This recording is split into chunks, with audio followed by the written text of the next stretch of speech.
दोस्तों, एक बार गौतम बुद्ध अपने भिक्षुओं के साथ एक वृक्ष के नीचे बैठ विश्राम कर रहे थे। उस वृक्ष की छांव में बुद्ध अपने भिक्षुओं की जिज्ञासा दूर कर रहे थे। बुद्ध के सभी भिक्षु एक एक करके उनसे प्रश्न पूछ रहे थे और गौतम बुद्ध उनके प्रश्नों के उत्तर दे रहे थे। बुद्ध के उन भिक्षुओं में कुछ भिक्षु ऐसे भी थे जो कुछ समय पहले ही संघ से जुड़े हुए थे, जिसके कारण अभी उनके भीतर वह समझ पैदा नहीं हुई थी जो गौतम बुद्ध के प्रवचनों को समझ सकें। गर्मियों का समय था, सूरज अपने चरम पर था और चारों तरफ धूप ही धूप थी। लेकिन उस वृक्ष के कारण बुद्ध और उनके सभी भिक्षु आराम से छांव में बैठे हुए थे।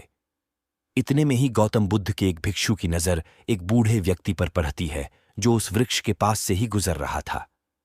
वह भिक्षु उस बूढ़े व्यक्ति को देखकर अचानक से ही हंसने लगता है। उस बूढ़े व्यक्ति की उम्र बहुत ज्यादा हो गई थी, जिसके कारण उसकी कमर मुड़ गई थी। उस बूढ़े व्यक्ति के हाथ में एक डंडा था, जिसका सहारा लेकर वो बूढ़ा व्यक्ति अपनी मंजिल तक पहुंचने का प्रयास कर रहा था। उस बूढ़े व्यक्ति का शरीर केवल हड्डियों का ढांचा मात्र था। अपने भिक्षु को हंसते हुए देख बुद्ध उससे कहते हैं कि मेरे प्रिय भिक्षुओं, कृपा कर हंसो मत, क्योंकि जिस व्यक्ति को देखकर तुम अभी हंस रहे हो वो कोई साधारण व्यक्ति नहीं है, बल्कि वह व्यक्ति इसी क्षण तुम्हारे जीवन को रूपांतरित करने की क्षमता रखता है। दोस्तों, अगर आपने अभी तक हमारे YouTube चैनल को सब्सक्राइब नहीं किया है तो हमारे YouTube चैनल को सब्सक्राइब करें और बेल आइकॉन को दबाएं। जो आज तक मैं तुम्हें सिखा नहीं पाया वह यह बूढ़ा व्यक्ति तुम्हें सिखा रहा है।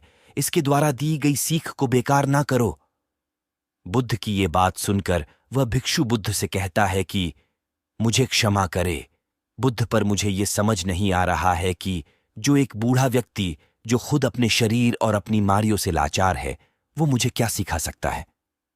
फिर बुद्ध उस भिक्षु से कहते हैं कि ये बूढ़ा व्यक्ति तुम्हें तुम्हारा भविष्य दिखा रहा है। जिस बुढ़ापे को और लाचारी को देखकर तुम अभी हंस रहे हो, वो बुढ़ापा और लाचारी तुम्हारे जीवन में भी आने वाली है। वो बूढ़ा व्यक्ति तुमसे कह रहा है कि अभी समय है, इस स्वस्थ शरीर का अच्छे कर्म करने के लिए उपयोग करो।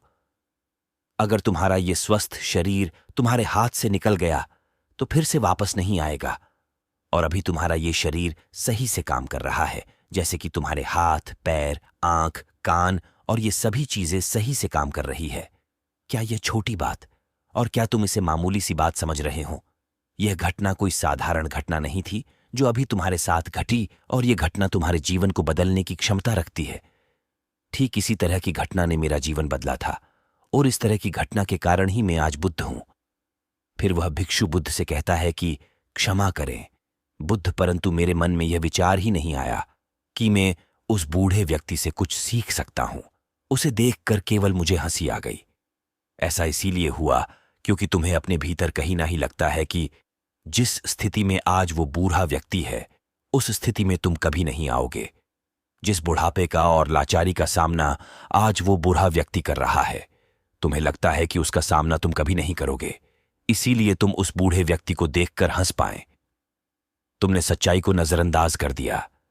अगर तुम सच्चाई को देख लेते तो चाहकर भी अपने आंखों के आंसुओं को रोक पाते, परंतु तुमने सत्य को अनदेखा कर दिया और तुम बहुत बड़ी संभावना से चूक गए। बुद्ध की ये बात सुन वो भिक्षु बुद्ध से क्षमा मांगता है और ये निश्चय करता है कि वह अपने स्वास्थ्य का उपयोग अपने अहंकार को बढ़ाने में नहीं बल्कि परम सत्य को पाने में करेगा। दोस्तों, जो लोग इस कहानी को पढ़ रहे हैं, सकता है कि आप बड़ी बड़ी समस्याओं में हो या हो सकता है कि आप परेशानियों में हो, लेकिन फिर भी एक बात को हमेशा ध्यान में रखना है कि जब तक आपका स्वास्थ्य ठीक है तब तक आप किसी भी बड़ी से बड़ी समस्या से बाहर आ सकते हैं। दोस्तों, इसीलिए बुद्ध ने कहा है कि हमारा स्वास्थ्य हमारा सबसे बड़ा उपहार है जो हमें इस सृष्टि से मिला हुआ है, इसीलिए इसका उपयोग सही से करें।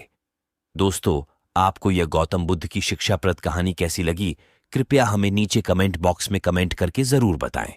और आपको यह कहानी पसंद आई होगी तो अपने दोस्तों के साथ इसे अवश्य शेयर कीजिए ताकि और लोगों को भी गौतम बुद्ध की शिक्षाप्रद कहानी पढ़ने को मिल सके।